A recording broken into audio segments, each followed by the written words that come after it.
me to remind you of the shock of Revelation 17:18, if I may bother you with that this early in the morning. It's kind of hard to swallow if you're trying to swallow this with your coffee.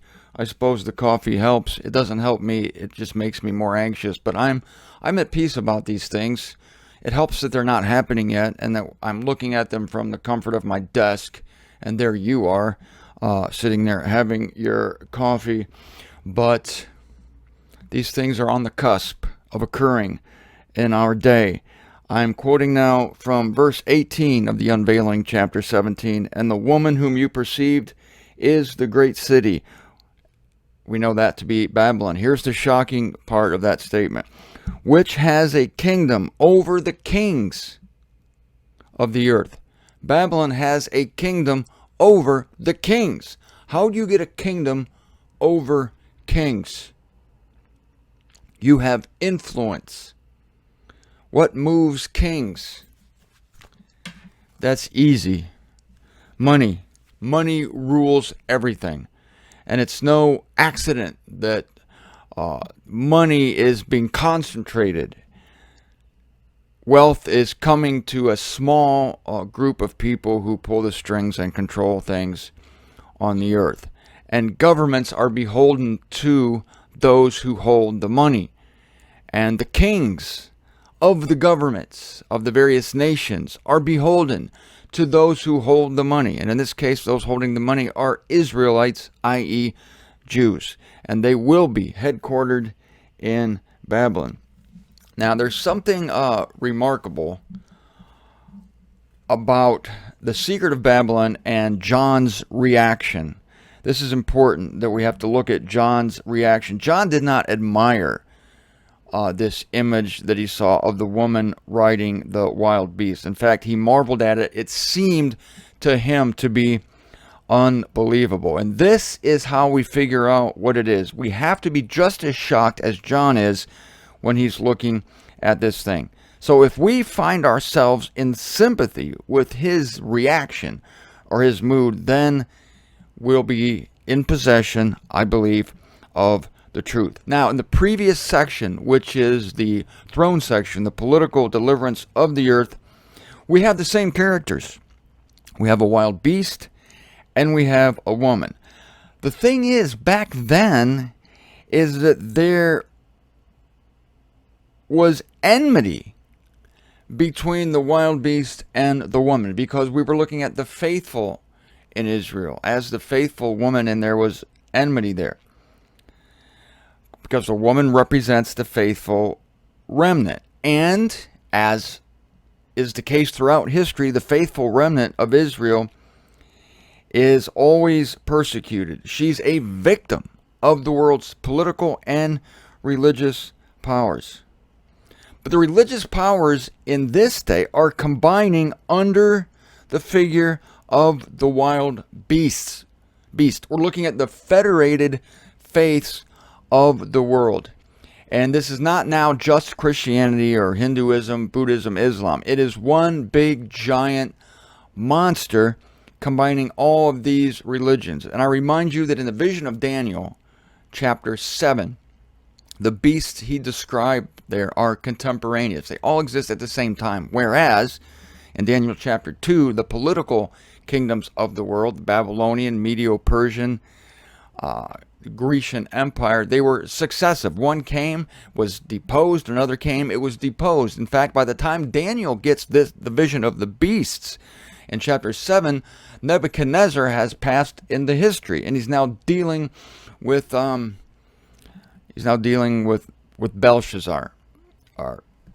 So there's the key to know there is that these kingdoms come and go in Daniel chapter 2, but the beasts exist at the same time, because one beast must stamp on the other three. Therefore, they exist contemporaneously. This is important to realize, because this is one giant lifeless cult of demonic religions. Good time to remind you, Christianity is a demonic religion. Buddhism is a demonic religion. Hinduism is a demonic religion. And Islam is a demonic religion. All religions are demonic. Well, I'll put an exception there, Judaism, if you want to call that a religion. I prefer not to. I prefer to call it God's deal with Israel and all the accompanying ceremonies and procedures and laws. So before this chapter, the beast has tried to eliminate faithful Israel. And John doesn't marvel at that. He would have been experienced with it because the mainstream religion of his day persecuted the heck out of him. But shock of shocks, we're seeing something completely different here. Here is a woman and the wild beast again, same players, but this time there is no enmity. In fact, the beast and the woman are on the best of terms. They're friendly. They're sitting at the same table together. They're eating together. You know how horrific it was for a Jew to eat with a man or woman of the nations, let alone a woman. Women were somewhat to be considered second-class citizens. In fact, it's even worse than that. The wild beast supports the woman. The woman rides the wild beast. Not exactly a scene of persecution, is it? So John's thinking in his head, are you kidding me? Israel is going to be in league, in close association, much as a man and a prostitute, with the enemies of Jehovah. And she is going to be the recipient of the favors of the wild beast. And while she's doing this, she's not smitten by the wrath of God. And this would have to have shocked John too, because he's used to you break the law, you die. Somebody throws big rocks at you. But here, God is silent, just as he was when the Lord was crucified. He seems to be silent. No vindication, no taking out vengeance on his enemies. So Israel at this time is not smitten by God's wrath, but actually seems to enjoy the favors which she really, because of her training, ought to forfeit. She ought to be forfeiting all the favors. No, I refuse the favors of the world because I'm not supposed to associate with you. But instead of that, she's enjoying it, luxuriating in it. She's drunk with it, and she tries to make everybody else drunk with it. So instead of losing the right to rule the nations, which at this time she should be disqualified to rule the nations because of her association with the beast system running the world. Instead of that, she seems to have put the beast systems in subjection to her and under tribute to her without the assistance of Jehovah. That's the whole key to this. Babylon and the wild beast, without the assistance, the blessing of Jehovah. Because she's going to do it without Jehovah. She doesn't need Jehovah because she's tired of waiting for him. The arrival of Christ in humiliation was a major blow to the psyche of this people. They were ready for a political savior. Here came the widow wamkin. Here come the widow baby and a widow manger and Bethlehem, and then he moved to, of all places, Nazareth. This was unacceptable. And so it was never going to work. It was doomed from the beginning for a people who look for worldly power. But this is the problem with Israel. It's true that they are going to wield worldly power. So the problem is it's in their DNA. They want to rule stuff. They want to own stuff. They want to lord it over other people because that's their destiny. However, instead of, well, look at Jesus Christ. What's his destiny? To be the king of not only the earth, but the universe. But what does he do? He comes as a humble man. He comes washing the feet of the disciples. He comes as a servant, and he's vexed on all sides. He's very patient. He heals people. He gives them food, and he thinks of other people other than himself. Love your associate as you love yourself. That was embodied in our Lord Jesus Christ. This isn't the case with Israel, because she hasn't learned that lesson of humility. And all through her history, God is trying to bang this into her by having her taken into captivity. And it works for a while. Let's go into Babylon for a while.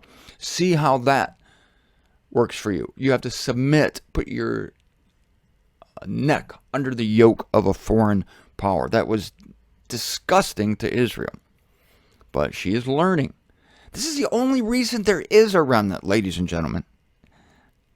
I've been writing about the remnant in my newsletter, but the only reason there is a remnant in Israel is because some have submitted themselves to the disciplines of God. That's a lesson for us too. Because our Father knows what's best for us. Those Israelites who trust that concept, if I can call it that, become the remnant. They become the faithful, but most of them won't put up with it. So this is what astonished John, and this is the secret of Babylon and the wild beast. Here it is. It lies in the revelation of the apostate people.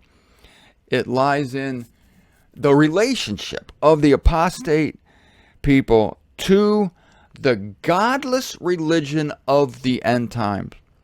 And the godless religion of the end times is the wild beast.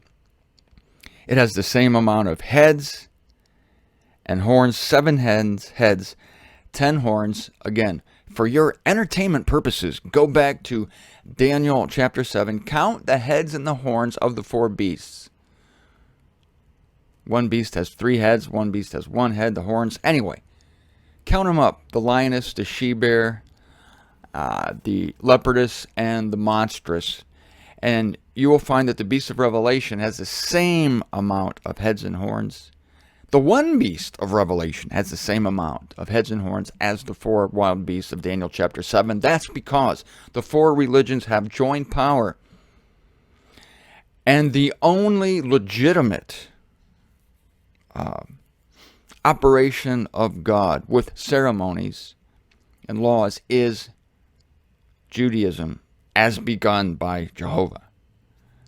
This has become just another religion at the end times, and it is actually controlling the other religions with money. So suffering carries great reward in this era, but instead of suffering like good saints should, the most supreme sinners of the modern era, the era of the nations, at this time, namely apostate Jews, they seem to be receiving every token of divine approval. This is the trick today. We think that if things go well for you, then you must be, you are in the favor of God. His golden vision is upon you, and you have the Midas touch. And people today that have the Midas touch, the prosperity preachers, they all have millions of dollars. Your Joel Osteens, your Joyce Myers, these people, Joyce Meyer, these people, while they seem to receive every token of divine approval, actually, they are getting ahead of God. God is going to bless us with every good thing. But the modern prosperity preachers and many Christians today who think that the favor of God rests in their house, in their car, in their 2-car garage or 3 or 4-car garage. They look at this. Even those who are not overtly in the prosperity crap, they look at all the good things they have as a prosperity, as the seal of approval of God. And God does give us good things, but don't try to marry the things that you have with God's favor, because it's not necessarily so. Many times it's not. All I have to do is point you to Paul, who spent a day and a night in the swamp, suffered, an itinerant traveler in dangers, beaten. Look at him. Look at him. Okay, and yet he was God's man of the day. Look at Jesus Christ. Look at any of the prophets. You will find people who are despised, who walk around in sackcloth and ashes, discouraged, depressed, sitting at the bottom of wells, and yet these are God's people. Israel has not learned this lesson. Certainly she hasn't learned it here in the unveiling chapter 17. And in 18, we're going to see the destruction of Babylon. But first, the rise of Babylon.